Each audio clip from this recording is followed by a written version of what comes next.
The deep-voiced cowboy is still working constantly at the age of 80. He didn't slow down. He won his first big award at the age of 78, but his career didn't reach its zenith until he was 70. But there is suffering hidden underneath that accomplishment. His dad passed away with the belief that he would fail. His wife was viciously attacked by his daughter. His family life fell apart. He still bears these scars years after he fixed his family. The biggest battles were fought at home, where no script could save the man who portrayed tough guys on screen. On August 9, 1944, Sam Elliott was born in Sacramento, California. His family was deeply rooted in Texas. Glynn, his mother, was a state diving champion before she became a teacher. Henry, his dad, was employed at the Department of the Interior, tracking creatures that pose a threat.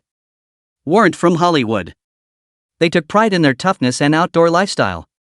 Sam's father kept begonias in a backyard greenhouse while he was growing up in the Hollywood Park neighborhood. They frequently attended the state fair. Before he could completely comprehend the words, Sam even sung in the church choir. Sam had a boyhood in the 1950s that most boys could only imagine. He would race the Sunset home on his bike, getting into minor mischief along the way, from William Land Park all the way to the Sacramento River. He accompanied his father on travels far into the Sierra Nevada because of his work. In locations like Wentworth Springs and the Rubicon River, they would travel along isolated trails and fish in chilly mountain streams. Sam developed a bond with nature as a result of his excursions. It molded him, it wasn't simply enjoyable. Later on, that bond became the essence of the cowboys he would portray on movie. But when Sam reached 13, everything was different. The family had to relocate to Portland, Oregon, after his dad received a new job offer. Sam was reluctant to leave.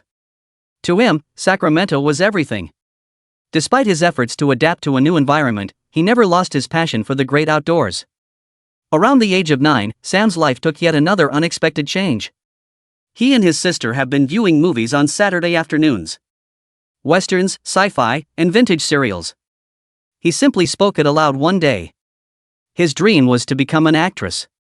It was not well received by his father. Acting, he believed, was stupid. A pipe dream. "You have a snowball's chance in hell," he said to Sam. That remark stuck. It led to a silent conflict between them for years.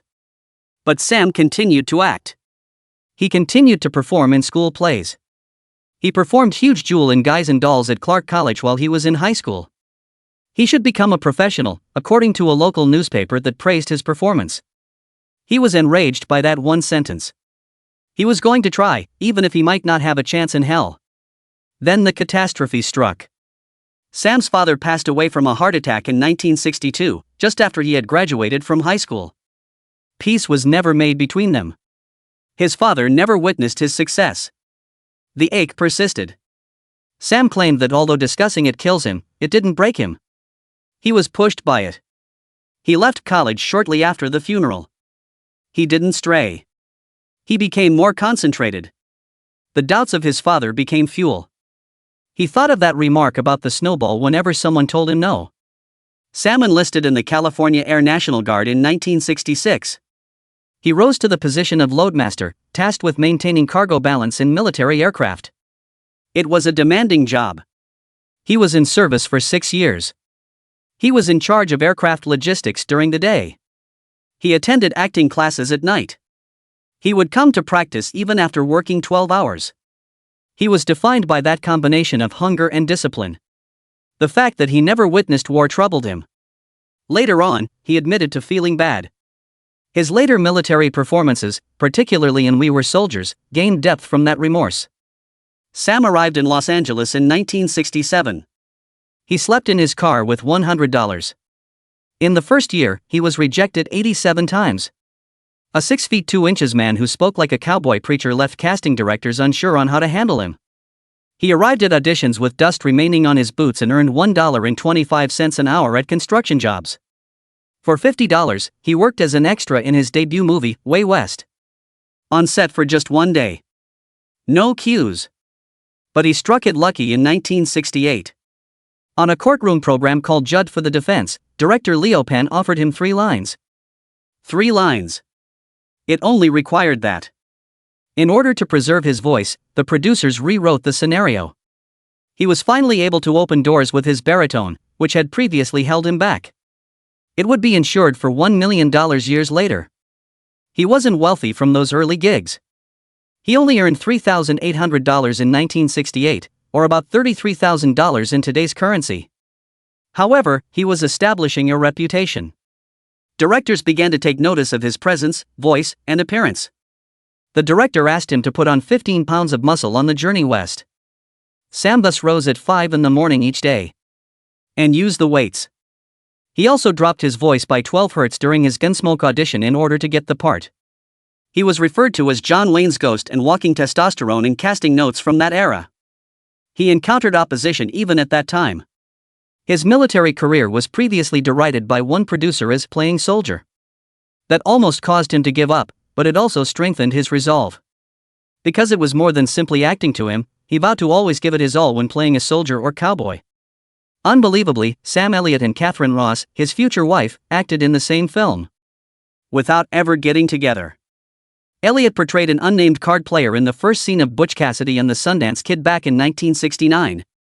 He had recently seen Robert Redford demonstrate his shooting prowess. Ross, meanwhile, played one of the main parts. Despite being in the same production, possibly even close to the same set, they never met. In reality, they wouldn't meet until 1978. They co-starred in the eerie thriller The Legacy, which was shot in London, over 10 years later. The early years of Sam Elliott's career were unexpected. From the beginning, he wasn't the cowboy with the mustache. In actuality, he starred in a frog-themed horror film in his first major role. It came out in 1972 and was titled Frogs. As a wildlife photographer stranded on an island where nature turns against people, Elliott performed the role.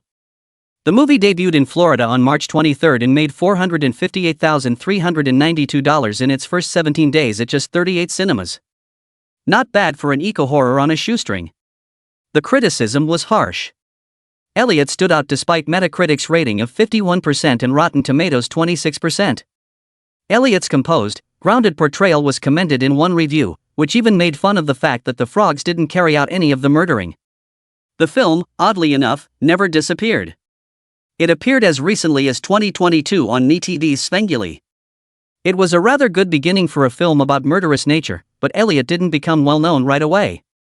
One TV show at a time, he ascended gradually. He scored a role on Judd for the Defense in 1969, the same year he appeared as an extra in Butch Cassidy. After then, he played other characters in Western television series like Lancer. As a result, he was cast in the 1970-71 season of Mission Impossible as Doug Robert.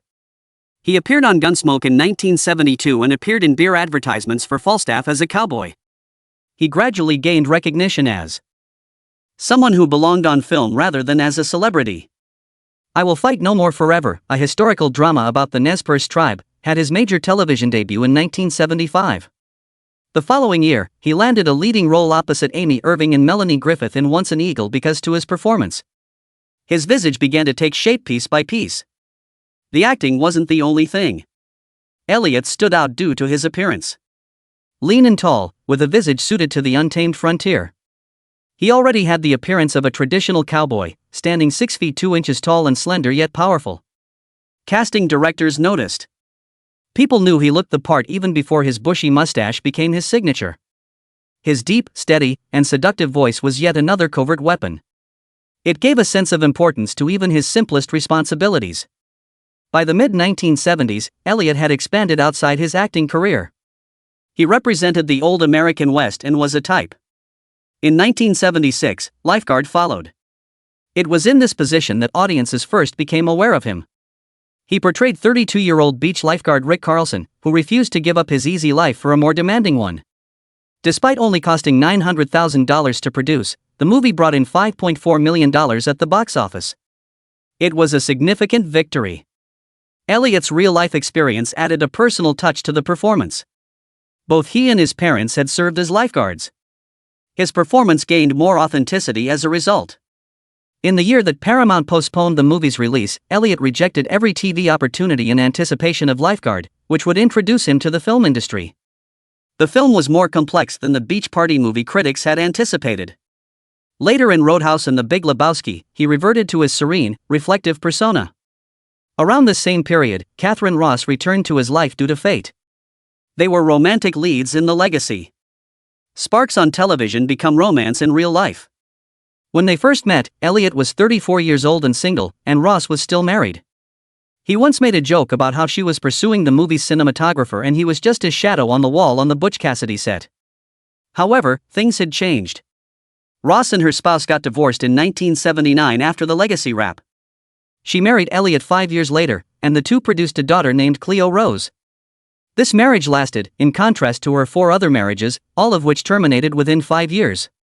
In actuality, some 40 years later, it is still in operation. Totally embraced the Western culture on television as the 1980s got underway. He and Tom Selleck collaborated on the 1979 miniseries The Sacketts, which was adapted from a Lewis Lemire book. Tel Sackett, the eldest of 3 brothers seeking a fresh start following the Civil War, was portrayed by Elliott. Filmed in Colorado, Arizona, and California, it was well received by genre enthusiasts. Elliott and Selleck got back together for another Lemire adaptation, The Shadow Riders, in 1982. Elliott portrayed Dal Traven this time, a former Confederate soldier attempting to rescue his family who had been abducted. Ross also played a part, which was the first time she and Elliott had collaborated since they fell in love. Elliott was able to embrace the cowboy persona he had previously avoided because to these westerns. He even had a relative that fought at the Alamo, demonstrating his strong Texas ties. The fit seemed to come naturally. The Yellow Rose followed in 1983. Elliott portrayed a wealthy rancher's illegitimate son, Chance Mackenzie. On a large stage, it was a daring role. At first, the show's ratings were high. The debut drew 16.1 million viewers, but that number quickly declined. It finished in 90th place overall. And after only 22 episodes, NBC decided to cancel it. It left a mark, though. Johnny Lee and Lane Brody's rendition of the theme song peaked at #1 on Billboard's country chart, and the show's fan base was so strong that NBC decided to rerun the entire series in 1990. The part served as just another reminder of Elliott's commanding presence on screen. He was remembered even if the show didn't last. It was not intended for Sam Elliott to try out for Mask. He had just returned from his honeymoon with Catherine Ross and was in Hawaii in early 1985. He refused to test the film when the call came. He desired to savor the holiday. Ross, however, had other ideas. "I'll get him there," she responded, making a covert call to his agent behind his back. Everything changed with that one motion. After flying back, Elliott completed the screen test and was cast as the kind-hearted biker Gar. He portrayed Cher's character's devoted boyfriend and a scarred teen's father figure. It was neither a soldier nor a cowboy. There was more to it. Critics paid attention. Elliott demonstrated warmth and agony via the mask. And affection while maintaining his advantage. Marked the beginning of a new phase in his professional life. His personal life was also beginning a new chapter. Sam married Catherine Ross on May 1, 1984. She has been married 5 times. He had never done it before. They had met briefly in 1969 while working on the set of Butch Cassidy and the Sundance Kid. They reconnected while filming The Legacy 9 years later, and this time, it lasted. Their daughter, Cleo, was born a few months after they were married. September 17, 1984. By the time Mass was over, he was balancing his roles in movies with diaper duty. The man who had made his name as a quiet, strong guy was now discovering what it meant to be a family man. They have been married for more than 40 years now. Elliott said simply, "You work past the shit, you don't walk away from it," when asked what the secret was. In the late 1980s, his career took a different course.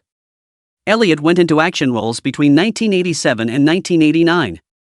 He first starred alongside Whoopi Goldberg in Fatal Beauty. It demonstrated Elliott's ability to handle criminal dramas and was quick and gritty. Then, alongside Peter Weller, he portrayed a drug cop in the suspenseful thriller Shakedown in 1988. Roger Ebert described Elliott as persuasive, forceful, and blunt. The film, which cost $6 million to make, made $10.1 million. It wasn't a huge hit, but it was enough to maintain momentum. Roadhouse followed in 1989. It had a lot of attitude, was noisy, and was violent. Elliott maintained his position, but Patrick Swayze was the star. It made $61.6 million globally on a budget of $15 million. He became a cult legend because of his long hair, loud voice, and don't mess with me attitude. Elliott made a comeback to television in the early 1990s, this time with prizes in sight. He co-wrote and performed in the 1991 Western Con Niger, which was adapted from a Lewis Lemur book. This was no ordinary cowboy tale. Alongside his wife, he created the project, wrote the script, and performed. It was a wise personal investment. The movie won a Bronze Wrangler Award for its realistic Western narrative, and he was nominated for a Golden Globe. He played Buffalo Girl's Wild Bill Hickok in 1995, 4 years later. Melanie Griffith, Angelica Houston, Stack, and Elliott all gave their roles a lot of weight. 11 Emmy nominations were received by the miniseries, and Elliott received his first nomination for Outstanding Supporting Act. He has demonstrated his ability to tell a compelling story on both large and small screens. Then, in 1998, he took an unexpected action. He entered a film where strange dreams, rugs, and bowling alleys dominated the narrative. In The Big Lebowski, Elliott played the stranger, but it wasn't about cowboys. His serene, pensive narration of the movie framed the mayhem all around the man. Even though he was only on screen for a short while, everyone recalled everything he said. There are occasionally men. For his time and place, he is the guy.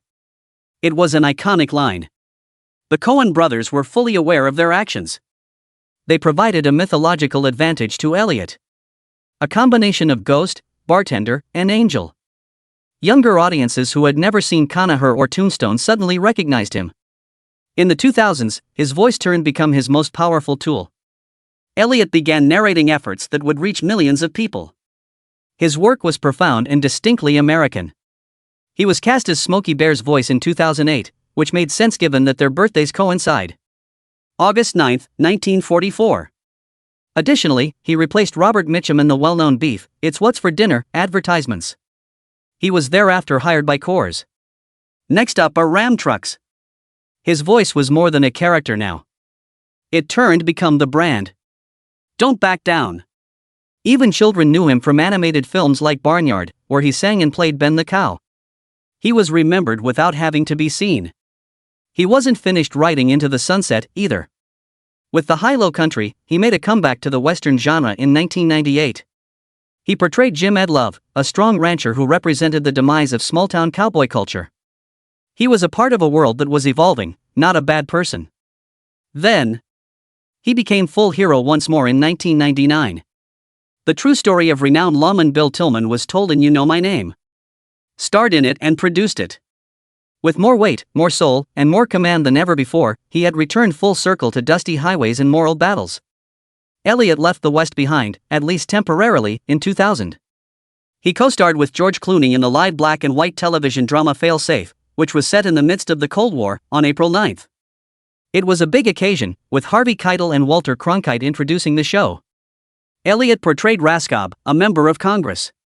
It was tense, serious, and highly political.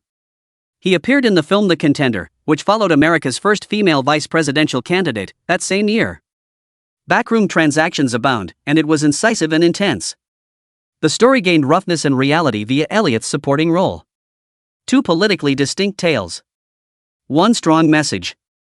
He was capable of playing more than just cowboys. Even though Sam Elliott was well known from westerns, something unexpected occurred in 2003. As General Thunderbolt Ross in Hulk, he entered the realm of superhero movies. It was no ordinary role.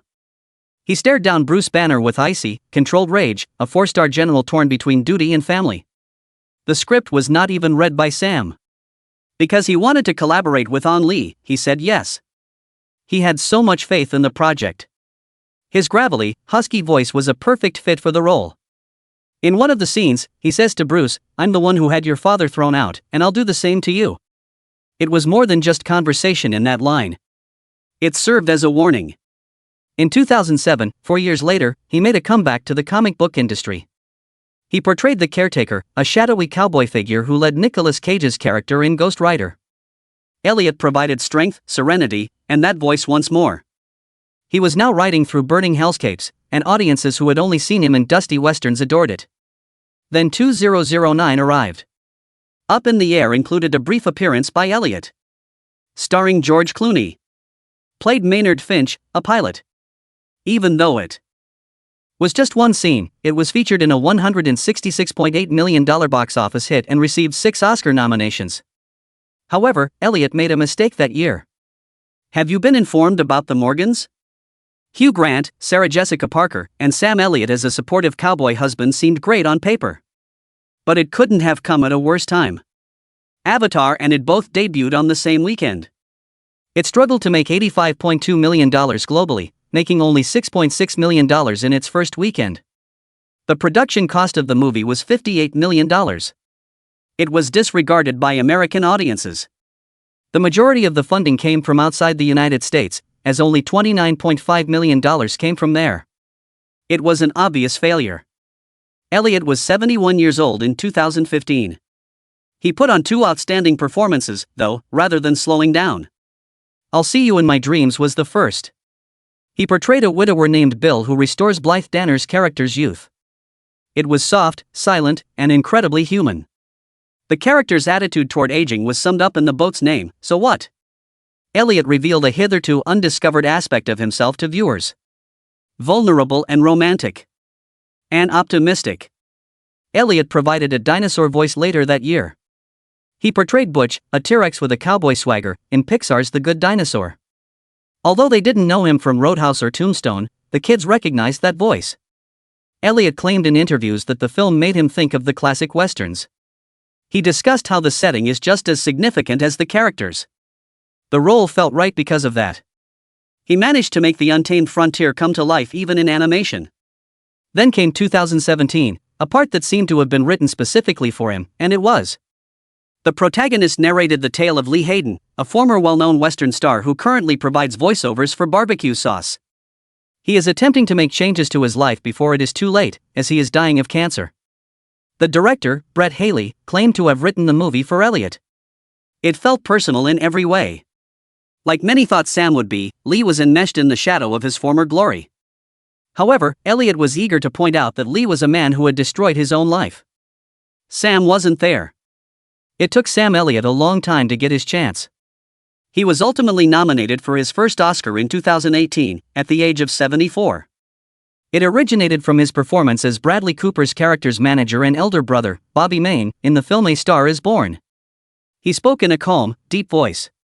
As usual, but this time he displayed pain beneath. Critics praised his sense of realism. That role wasn't taken lightly by Bradley Cooper either. To sound like Sam Elliott, he spent 4 months in training.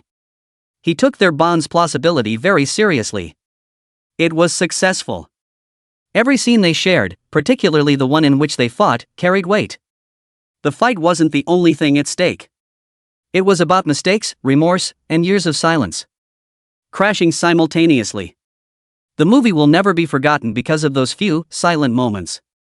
Though he didn't require them, Elliott didn't have many scenes. That year, he received nominations for almost all of the major acting awards and won the National Board of Review Award.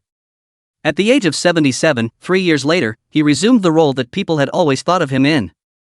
On the 1883 Western, he played the lead role on a perilous trek over the American frontier. Shea Brennan was portrayed by Sam. A father recently lost his daughter and wife to smallpox. He himself torched their bodies in the first scene. He had a final task, but he still wanted to die. Before the land was permanently ruined, lead a group to Montana. His eyes were filled with pain. There was just enough trembling in his voice to shatter your heart. He returned to the genre where his career started with the role, but it was a more profound one. He was more than the cowboy now. He was the story's central character. The evening of February 26, 2023, followed. With the Screen Actors Guild Award in hand, Sam Elliott took the stage. He referred to it as the most significant event of his career at the age of 78, following 55 years in Hollywood. He didn't boast, but he outperformed Taron Egerton, Evan Peters, and Steve Carell. In fact, he claimed that after watching the other performances, he wasn't even certain he deserved it. That is the essence of Sam's humility. He also remembered the cast. He said, "There's a piece of this for all of you." Once again demonstrating that his best work did not come when he was young, he became the second oldest man to ever win the honor. After a lifetime of experience, it finally happened. Sam Elliott is 80 years old and still going strong. He joined the cast of another Taylor Sheridan series, Landman, in 2025. He is performing with Billy Bob Thornton once more, as he did in Tombstone in 1883. He may even make a comeback to the Roadhouse franchise in the next sequel from Amazon. He continues to voice characters in advertisements for Ram Truck and Family Guy. In 2024, he even appeared in political advertisements as Smokey Bear's voice actor.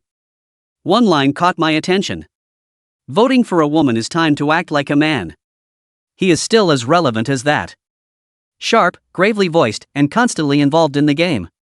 However, Sam Elliott's life hasn't always been easy. On March 2, 2011, a horrifying incident occurred at home. Cleo Rose Elliott, his daughter, assaulted Catherine Ross, her mother. It began as a brawl. Then Cleo said, "I want to kill you," to her mother. She injured Ross 6 times in the arm, kicked open a cabinet, and used scissors to sever the phone connection. Ross was 71 years old. She said that her daughter had been violent since she was 12 and went to court by herself to obtain a restraining order. For weeks, Cleo was prohibited from being within 100 yards of her. If she required anything from the residents, the police had to be present. Being a musician had always been Cleo's dream. As a child, she played guitar and flute, but her passion was singing. Everything was altered by the catastrophe. She largely faded from the public eye after 2011. Her career as a musician stalled. She remained silent for years while the narrative followed her everywhere. She did, however, occasionally exhibit symptoms of recovery. She shared a unique picture of a typical day out on Instagram in June 2023. Even though it wasn't much, it felt like a start in the right direction. 2018 saw the largest indication of recovery. Cleo and her dad attended the A Star is Born premiere. Grinning, they stood together. More than any press release could ever say, it said. She posted another picture of herself and her mother solving a puzzle on Christmas Day, 2022. It was straightforward, silent, and profound. The gap between them appeared to have vanished when Ross turned 83 in early 2024. Regardless of what transpired behind closed doors, they had managed to go forward. Catherine Ross and Sam Elliott remained together during all of this. Since 1984, they have been married. 41 years old. It's nearly unheard of in Hollywood, but uncommon for anyone else. They met in London while filming The Legacy. It's funny to note that Ross and Elliott never met while filming Butch Cassidy and the Sundance Kid, one of Ross's earlier movies. It was his first marriage, but her 7th when they were wedded. 4 months later, their daughter was born. They were in Hawaii on their honeymoon shortly after their wedding when Elliott received a call. He was given the opportunity to try out for Mask with Cher. Ross shortened his honeymoon in order to catch his flight back. His life was transformed by that job. Through the difficult years, she never wavered in her support for him. In an interview from 2015, Elliott revealed their secret.